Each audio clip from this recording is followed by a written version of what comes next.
Hey everybody, it's me. Just here at work, waiting on the airliners, and thought I would film today's vlog, or tomorrow, anyway, whatever. So, today's topic is going to be, tail numbers. Now, each plane has a serial number and a tail number, and they equivalent to what a vehicle's VIN number to their license plate number. The VIN and the serial number between planes is just like it's the plane specific. Okay, this is the plane, this is make, model, that type of stuff. Now the tail number is like the license plate. It's used for easy identification. You know, every plane has a unique tail number, just like every vehicle has a unique license plate number. And the reason why it is so like whether two the same planes flying around, it says a citation, just say. They're flying around, they want to land. You got one that says, hey, we want to land, this is a citation. Then in a minute later, we got, it says a citation wants to land. It can get confusing because it's like, oh, they got two planes trying to land at the same time, which is not good. I've never seen that happen. I'd never want to. And it's also the same for like when, they're on the ramp. It's like, two citations land. One says, I want fuel. It gets confused which citation would want fuel. You put the fuel in the wrong citation or whatever, and it doesn't end well. So yeah, it's just used for simple identification. Now, tail numbers, each country has their own setup on how their tail numbers work.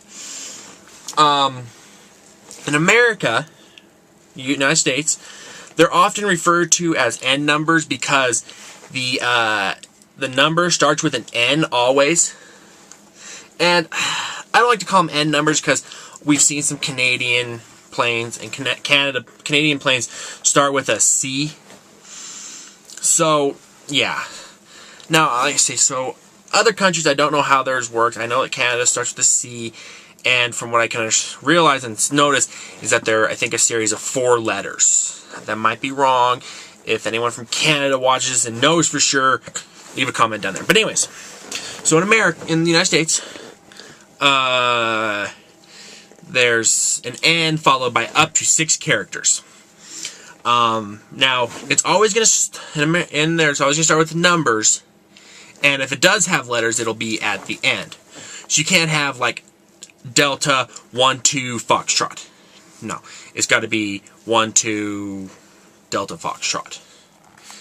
And now you hear me talk weird, Delta Foxtrot. What that is because when, there's going to be radio transmissions, and the quality might be low, to prevent confusions of the letters, like similar letter sounds like B, C, D, and E, how they all have this similar sound, they've added words to take the place of the letters. Now, and again, this is only in the United States, so don't quote it everywhere else. There is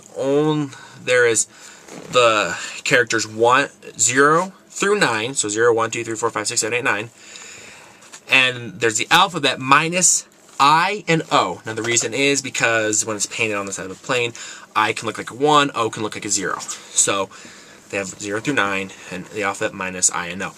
Now, each letter has its own word that corresponds, so alpha is for A. Alpha starts with an A, that's why it's A. And the rest of the letters are all the same. So, the standardized words for all the letters, A to Z, is Alpha, Bravo, Charlie, Delta, Echo, Foxtrot, Golf, Hotel, there's no I, Juliet, Kilo, Lima, Mike, November, no O, Papa, Quebec, Romeo, Sierra, Tango, Uniform, Victor, Whiskey, X-Ray, Yankee, Zulu.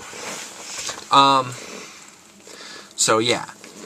Now, so like I say, in America, in the United States, it's going to be 1, 2, 3, Alpha, Bravo, Charlie. It's going to always end with letters if there is any letters. You can't have something 1, 2, 3. Now, I don't know if there's a minimum in the United States. Like, I don't know if you can only have like 1, but I don't think you can. The least I've ever seen on a plane is 3. So something like, I don't know, just simply 1 Alpha Bravo. Tongue-tied. But yeah, so I'm saying it, and it's just for simplicity and identification of the plane, so you know which plane is which. Just similar to the license plate that's on, you know, your car and that.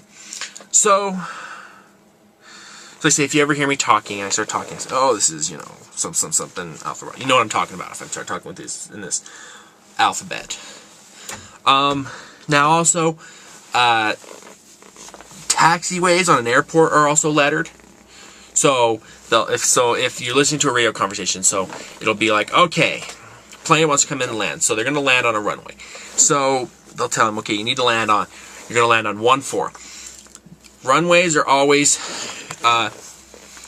numbered by the degrees that they're pointing. Now, this being said, there's one runway is considered to be 2, because you can land at a runway either way.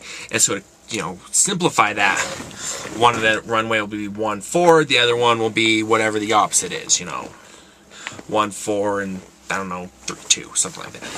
So they'll tell you. So that way you know, so you come into an airport that says, yeah, you're going to land at 1-4, that means you're going to be coming from the north, going south, to land on the runway.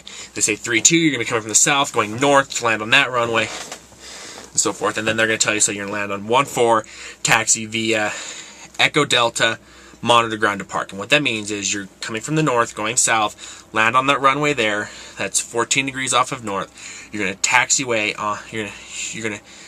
you're going to travel along the taxiways Echo and Delta to get to where you need to park.